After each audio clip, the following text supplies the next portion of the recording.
कल world Kidney Day के उपलक्ष्य में मित्तल हॉस्पिटल से सुबह 6:15 बजे जागरूकता रन एंड वॉक होगी।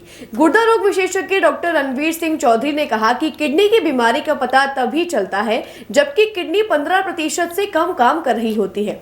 इस स्थिति में मरीज के समक्ष डायलिसिस अथवा किडनी प्रत्यारोपण ही एकमात्र उपाय होता है।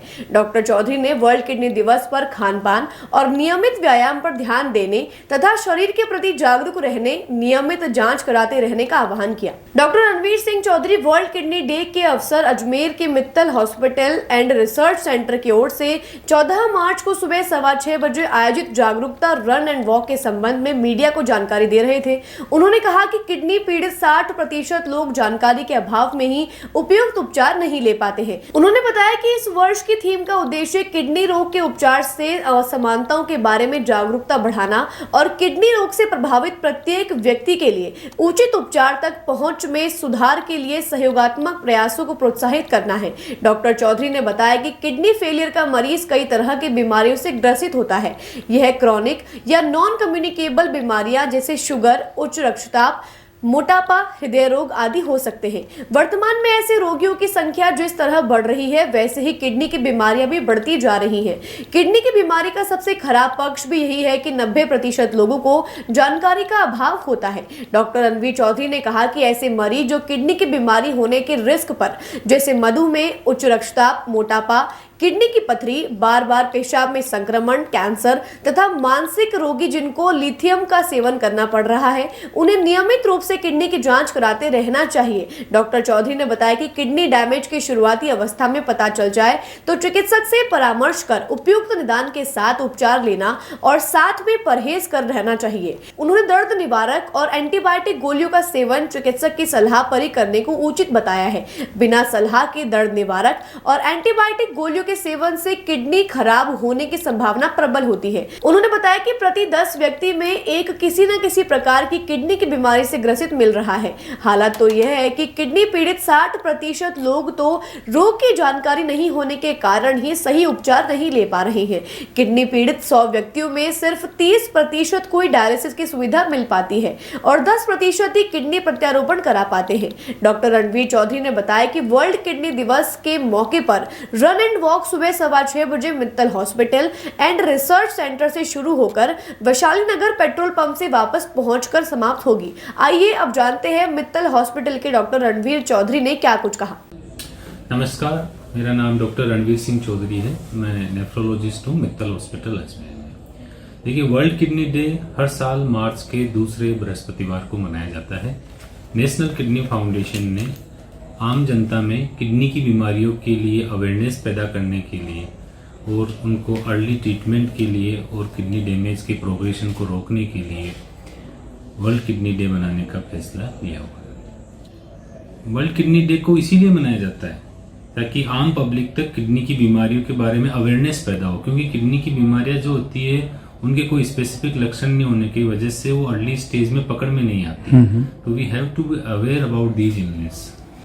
देखो, किडनी की बीमारियां कई तरह की होती है। मोटे मोटे तौर पे बात करें तो एक तो होती है शॉर्ट टर्म बीमारी जो ठीक हो जाती है, एक होती है क्रोनिक बीमारी जो परमानेंट होती है। जो शॉर्ट टर्म किडनी की बीमारियां होती है उनको एक्यूट किडनी इंजरी कहते हैं, यानी थोड़े समय के लिए किडनी डैमेज हुआ किसी दवाई की वजह से, डिहाइड्रेशन की वजह से, स्टोन की वजह से या और कोई कई सारे कारण होते हैं। ये एक्यूट किडनी इंजरी 90% केसेस में रिकवर हो जाती है, 10% केसेस के अंदर ही रिकवर नहीं होती। और यही एक्यूट किडनी इंजरी यानी जो शॉर्ट टर्म बीमारी है वो क्रोनिक किडनी डिजीज यानी लंबी और परमानेंट बीमारी में कन्वर्ट हो जाती है। क्रोनिक किडनी डिजीज कोई भी अगर किडनी का डैमेज या वो डैमेज किसी भी तरीके से हो सकता है, वो रेडियोलॉजिकली भी आपको दिखता है, वो खून की जाँच में दिख सकता है, वो पेशाब की जाँच में दिख सकता है। वो अगर 3-4 महीने से ज़्यादा हो जाता है तो क्रोनिक किडनी डिजीज में कन्वर्ट हो जाता है। ये एक परमानेंट बीमारी है और ये प्रोग्रेसिव इलनेस है और धीरे धीरे ये प्रोग्रेस करती है, मतलब धीरे धीरे किडनी कमज़ोर होता जाता है। और ये प्रोग्रेस करने की गति हर कारण जिस कारण से किडनी डैमेज होता है उस पर डिपेंड करती है। किसी को ऐसी बीमारी से किडनी डैमेज होता है जिसमें जल्दी प्रोग्रेस करती है, कोई ऐसा कारण होता है जिसमें किडनी डैमेज होता है उसमें ये धीरे प्रोग्रेस करती है। तो क्रोनिक किडनी डिजीज के पेशेंट जो होते हैं वो धीरे धीरे किडनी कमज़ोर होता जाता है। तो इन लोगों का स्पेशल ध्यान रखा जाता है ताकि इनके जो किडनी डैमेज होने की गति है इसको कम किया जा सकता है। ये बड़ा अनफॉर्चुनेट है कि किडनी की बीमारियों के कोई स्पेसिफिक लक्षण नहीं होते हैं। जैसे किसी को अगर आंखों में पीलिया हो तो अपना दिमाग जाता है कि ये लीवर की बीमारी की वजह से है, छाती में दर्द है, ईसीजी में चेंजेस है तो ये हार्ट की बीमारी है।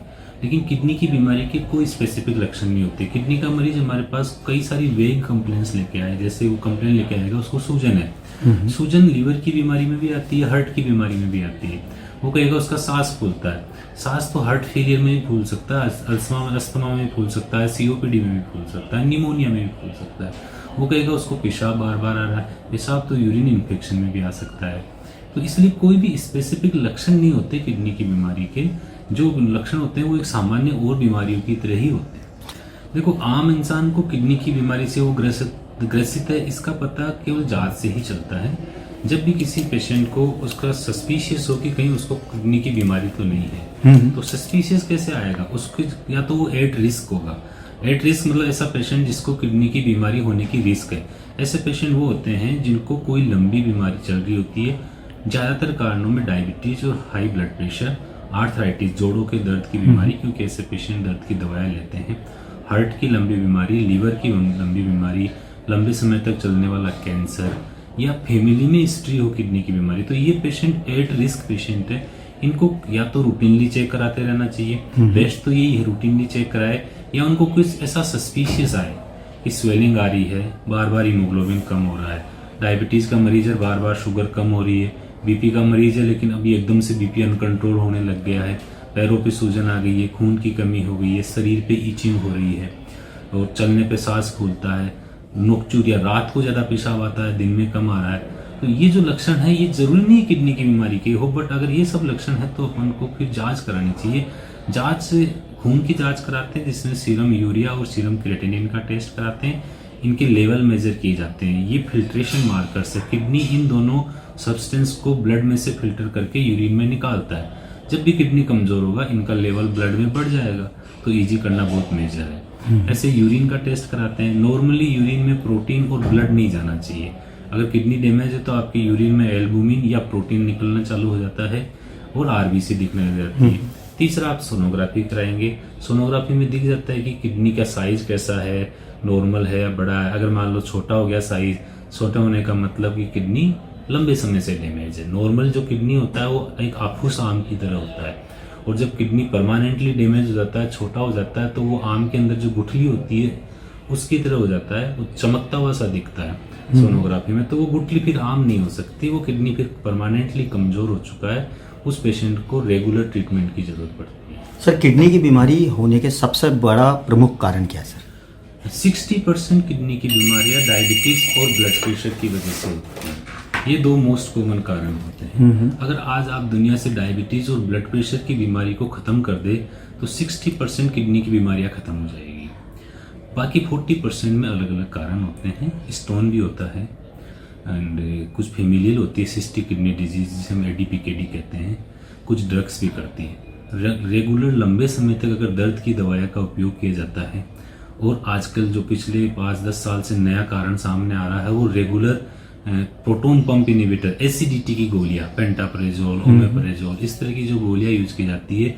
अभी हमारे मेडिकल जर्नल्स में आ चुका है कि किडनी के डैमेज होने का कई कारण पता नहीं चलता है, फिर हिस्ट्री में पता चलता है। तो ये दवाइयां भी क्रोनिक किडनी डिजीज करती है।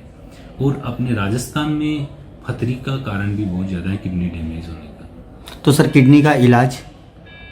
हाँ, किडनी का इलाज जो किडनी की बीमारी निकलती है उस पर डिपेंड करता है। जैसे बच्चों में जो कॉमन किडनी की बीमारियां होती है वो होती है नेफ्रोटिक सिंड्रोम बीमारियां, जिसमें पेशाब में प्रोटीन जाता है जी।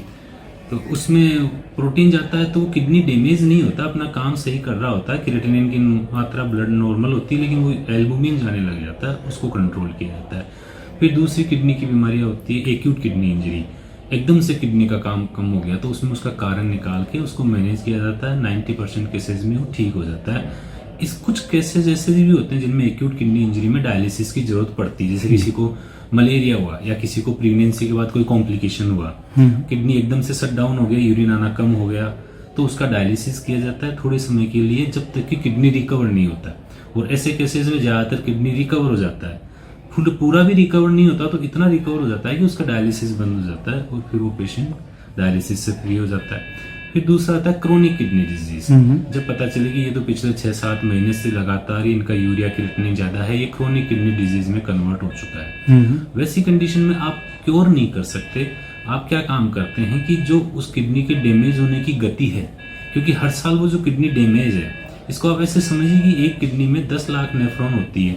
जब आपका यूरिया क्रिएटिनिन बढ़ा है तो उसका मतलब 5 लाख नेफ्रॉन तो आपकी खत्म हो चुकी है। अब बची हुई जो 5 लाख नेफ्रॉन है, उनको वो काम करना पड़ता है जो 10 लाख नेफ्रॉन को करना था। तो इसकी वजह से उनमें हाइपर वर्क हो गया, उनका हाइपर फिल्ट्रेशन। तो उससे वो जो बची हुई नेफ्रॉन है वो धीरे धीरे कम होती जाती है। वो 5 लाख, फिर 4.5, फिर 4 लाख। तो डाइट में चेंजेस और कुछ दवाइयों को बंद करके और रेगुलर मॉनिटर करके वो जो बीमार नेफ्रॉन्स है, बची हुई नेफ्रॉन्स है, उन पे लोड कम किया जाता है और उनकी उम्र बढ़ाई जाती है, ताकि जो मरीज आज उसका किडनी मान लो 40% काम कर रहा है, और जब वो किडनी का फंक्शन 10% चला जाएगा, यानी उसकी GFR 10 ml पर मिनट से कम हो जाएगी, तो उसको डायलिसिस की जरूरत पड़ेगी। तो ये ट्रीटमेंट करके और उसको उस स्टेज तक पहुंचने से रोकने की कोशिश करते हैं, या उसको डिले करते रहते हैं। कि अगर किसी पेशेंट का किडनी 50 साल की उम्र में 40% ही काम कर रहा है, अगर उसका इलाज नहीं करेंगे तो 2 साल बाद में 10% आ जाएगा डायलिसिस पे। उसको प्रॉपर तरीके से इलाज किया जाएगा तो हो सकता है कि वो जो डायलिसिस उसका 2 साल बाद लगना था, उसको हम 10-15 साल तक खींच ले और उसके किडनी के डैमेज होने की गति को कम किया जा सके।